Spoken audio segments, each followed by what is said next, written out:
الله الرحمن الرحيم.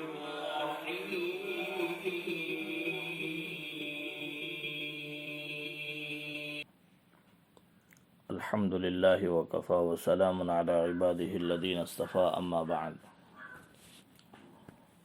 محترم سامعین و ناظرین، آپ سن رہے ہیں تاریخ اسلام. ماقبل میں نبی کریم صلی اللہ علیہ وسلم کے ہجرت کے واقعے کو مکمل بالتفصیل ذکر فرمایا کہ آپ صلی اللہ علیہ وسلم نے ہجرت کب سے شروع کی، کس کس نے ساتھ دیا، رفقائے سفر کون کون تھے، اور اس کے بعد غار ثور میں کتنے دن رہے، مدینہ میں قباء میں کب پہنچے، پھر قباء سے مدینہ کب پہنچے،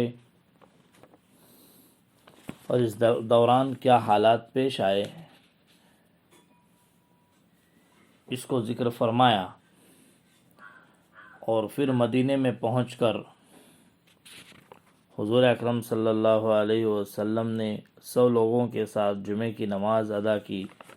ابو ایوب انصاری رضی اللہ تعالیٰ عنہ کے مکان پر کب تک تشریف فرما رہیں، مہمان بنے رہیں، اور پھر کب جو ہیں نئے مکان میں داخل ہوئے، اس کو ماقبل میں ذکر کر چکے ہیں.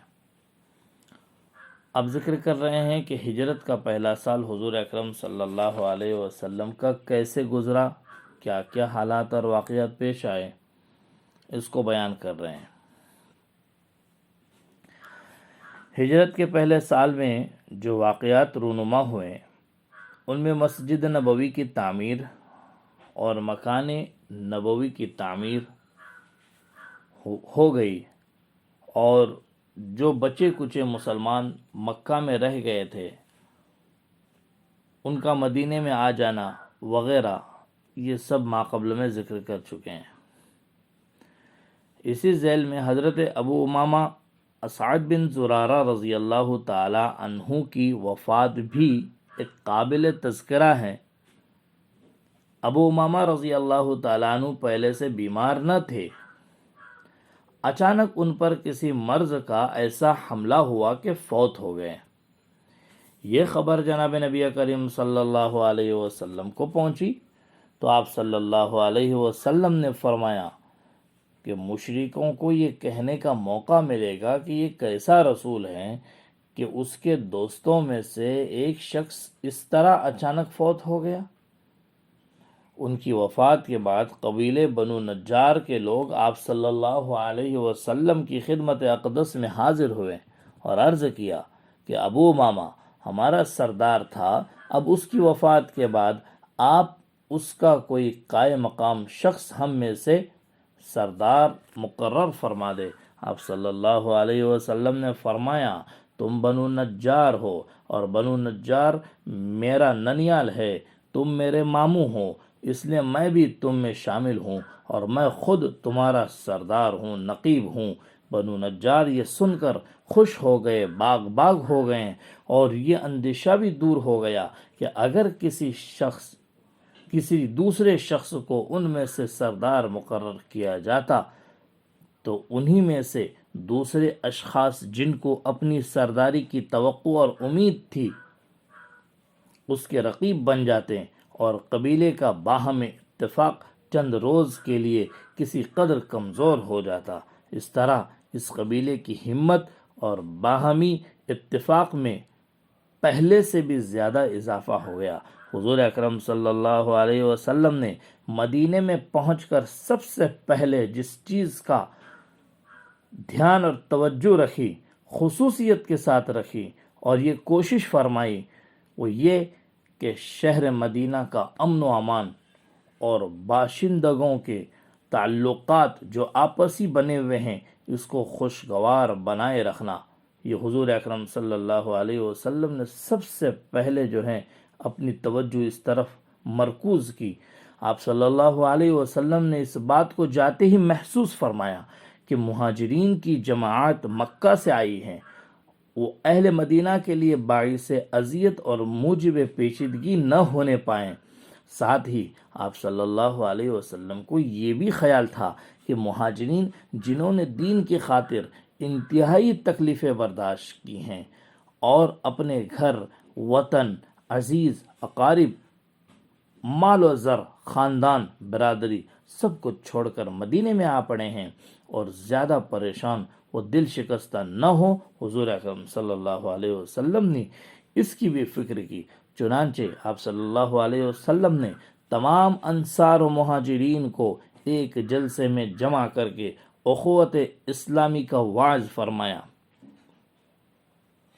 اور مسلمانوں کے اندر مواخات اور بھائی چارگی قائم کر کے مہاجرین و انصار کے تعلقات کو نہایت خوشگوار بنا دیا۔ عموماً ایک ایک مہاجر اور ایک ایک انصار کے درمیان بھائی چارگی اور مواخات قائم ہو گئی۔ حضرت ابوبکر صدیق رضی اللہ تعالیٰ عنہ کے دینی بھائی خارجہ بن زبیر انصاری رضی اللہ تعالیٰ عنہ بنے۔ حضرت عمر فاروق رضی اللہ تعالیٰ عنہ کے دینی بھائی حضرت عتبان بن مالک انصاری رضی اللہ تعالیٰ عنہ ہوئے۔ حضرت ابو عبیدہ بن جراح رضی اللہ تعالیٰ عنہ کا بھائی چارہ سعد بن معاذ انصاری رضی اللہ تعالیٰ عنہ سے ہوا۔ حضرت عبد الرحمن بن عوف رضی اللہ تعالیٰ عنہ کا سعد بن ربیع انصاری رضی اللہ تعالیٰ عنہ سے بھائی چارگی ہوئی۔ حضرت زبیر بن عوام کا سلامہ بن سلامہ سے، حضرت عثمان بن عفان کا ثابت بن منذر انصاری رضی اللہ تعالیٰ عنہما سے رشتے اخوت قائم ہوا۔ اسی طرح حضرت طلحہ بن عبید اللہ رضی اللہ تعالیٰ عنہ کا اور کعب بن مالک رضی اللہ تعالیٰ عنہ کا رشتے اخوت قائم ہوا۔ مصعب بن عمر اور ابو ایوب انصاری میں، عمار بن یاسر اور حذیفہ بن یمان میں بھائی چارہ مستحکم ہوا۔ یہ تمام صحابہ کرام میں آپس میں بھائی چارگی کا ایک رشتہ اخوت قائم ہو گیا۔ غرض ایک ایک مہاجر کا ایک ایک انصاری صحابی سے رشتہ اخوت قائم ہو گیا۔ اس عہد مواخات کو انصار مدینہ نے اس خلوص اور احتیاط کے ساتھ نبھایا کہ تاریخ میں کوئی دوسری اس کی نظیر تلاش نہیں کی جا سکتی۔ تمام مہاجرین کو انصار نے حقیقی معنوں میں اپنا بھائی سمجھا اور بے دریغ اپنا تمام مال و اسباب ان کے سپرد کر دیا۔ بعض انصار نے تو یہاں تک اپنے مہاجر بھائیوں کی دلداری مد نظر رکھی کہ اگر 2 بیویاں تھیں تو ایک کو طلاق دے کر اپنے مہاجر بھائی سے اس کا نکاح کر دیا۔ مہاجرین نے بھی اپنا بار اپنے انصاری بھائیوں پر نہیں ڈالنا چاہا، بلکہ انہوں نے نہایت جفا کشی اور مستعدی کے ساتھ محنت و مزدوریاں کی، دکانداری اور تجارتیں شروع کی اور اپنی ضروریات زندگی اپنی قوت بازو سے مہیا کرنے لگے اور اپنے انصار بھائیوں کے لیے موجب تقویت بن گئے۔ یہ ہجرت کا پہلا سال نبی کریم صلی اللہ علیہ وسلم کا شروع ہو ہی چکا تھا۔ مواخات کا رشتہ قائم ہو گیا۔ اس کے بعد پھر جو ہیں ایک سیاسی دستاویز لکھی گئی جس پر تمام نے دستخط کی اور اس میں کچھ شرائط حضور اکرم صلی اللہ علیہ وسلم نے مقرر فرمائے تھے۔ ان شرائط پر پابند رہنے کے لیے پورے مدینہ کے انصار اور مہاجرین کے درمیان یہ دستاویز لکھی گئی اور اس پر تمام کے دستخط لیے گئے۔ اس کو انشاءاللہ العزیز آئندہ بیان کرنے کی کوشش کریں گے۔